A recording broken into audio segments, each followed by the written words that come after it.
Kewarganegaraan atau civic dapat secara harafiah dapat diartikan sebagai suatu ilmu yang berkaitan dengan hak-hak dan kewajiban-kewajiban warga negara. Kewarganegaraan atau civic dalam perkembangannya juga meliputi tata cara memperoleh kewarganegaraan, kehilangan kewarganegaraan, pembatalan kewarganegaraan, dan memperoleh kembali kewarganegaraan yang berkaitan dengan hak-hak keperdataan dan publik. Jadi bisa kita ambil suatu kesimpulan bahwa kewarganegaraan atau civic juga berkaitan dengan masalah kependudukan. Mengapa kita perlu mempelajari kewarganegaraan? Satu, karena perjalanan panjang sejarah bangsa Indonesia sebelum dan selama penjajahan, kemudian kita masuk ke dalam era perebutan dan mempertahankan kemerdekaan. Selanjutnya kita masuk lagi ke era mengisi kemerdekaan yang tentunya menimbulkan suatu kondisi dan tuntutan yang berbeda dari era-era yang sebelumnya. Di mana perbedaan tersebut ditanggapi dengan kesamaan nilai-nilai perjuangan bangsa yang tumbuh dan berkembang. Kesamaan nilai-nilai ini dilandasi oleh jiwa, tekad, dan semangat kebangsaan, yang dimana kesemuanya itu tumbuh menjadi suatu kekuatan yang mendorong terwujudnya Negara Kesatuan Republik Indonesia. Semangat perjuangan bangsa kita ini bisa kita lihat pada tanggal 17 Agustus 1145, yang dimana titik tolak proklamasi kemerdekaan ini dilandasi oleh keimanan serta ketakwaan kepada Tuhan Yang Maha Esa, serta keikhlasan untuk berkorban dari para founding fathers kita. Selain hal tersebut yang saya sebutkan tadi, dalam mempelajari ilmu kewarganegaraan ini ditujukan untuk agar lebih kita bisa memahami tentang proses proklamasi kemerdekaan NKRI, kemudian memahami tentang pertentangan ideologi negara kita ini sejak zaman penjajahan sampai pada zaman kemerdekaan. Bahkan pasca kemerdekaan pun, itu masalah pertentangan ideologi itu terus berulang kali mengalami suatu kondisi yang bertentangan antara anak bangsa. Kemudian memahami bahwa ada upaya-upaya yang mempermasalahkan tentang naskah proklamasi 17 Agustus 1945. Kemudian yang keempat adalah memahami kedudukan Piagam Jakarta, pembukaan Undang-Undang Dasar 1145 dan Undang-Undang Dasar 1945 itu sendiri. Kemudian yang kelima adalah memahami tentang lembaga konstituante dan dekret presiden. Kemudian memahami penggolongan penduduk menurut PP nomor 1 tahun 1950. Kemudian memahami pengertian bangsa dan warga negara. Memahami berbagai kesulitan golongan Tionghoa atau golongan lainnya berkaitan dengan kewarganegaraan Republik Indonesia.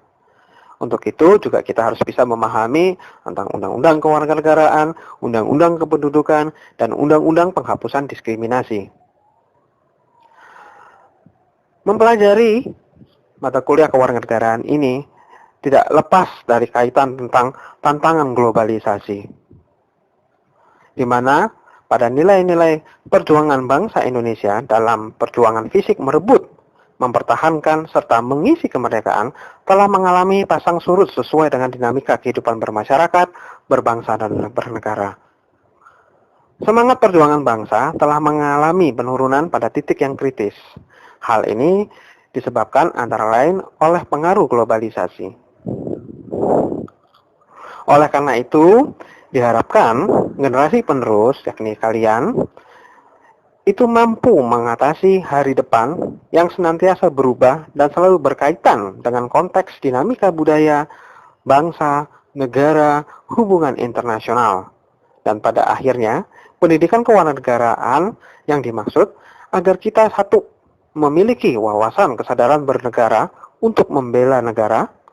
Kemudian yang kedua, memiliki pola pikir, pola sikap, dan perilaku sebagai pola tindakan yang cinta tanah air berdasarkan Pancasila. Nah, ketika kita bicara Pancasila, seperti yang kita ketahui ya dari pendidikan-pendidikan kita sebelumnya, bahwa Pancasila itu merupakan dasar negara kita.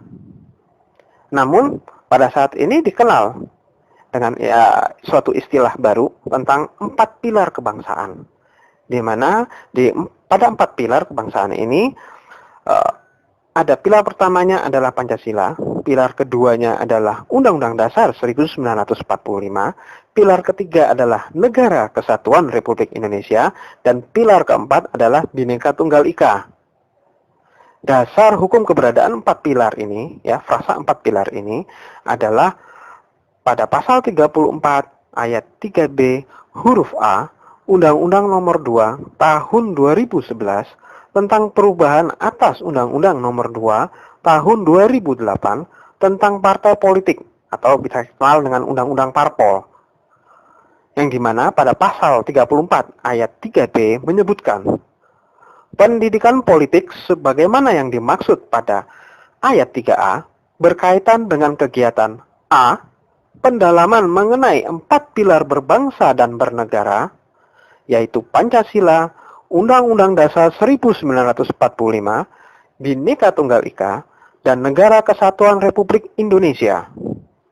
Tentunya keberadaan frasa 4 pilar ini menjadi polemik tersendiri bagi orang-orang atau kelompok masyarakat yang menganggap bahwa pasal ini dinilai menimbulkan ketidakpastian hukum karena menempatkan Pancasila sebagai salah satu pilar kebangsaan yang sejajar dengan ketiga pilar lainnya.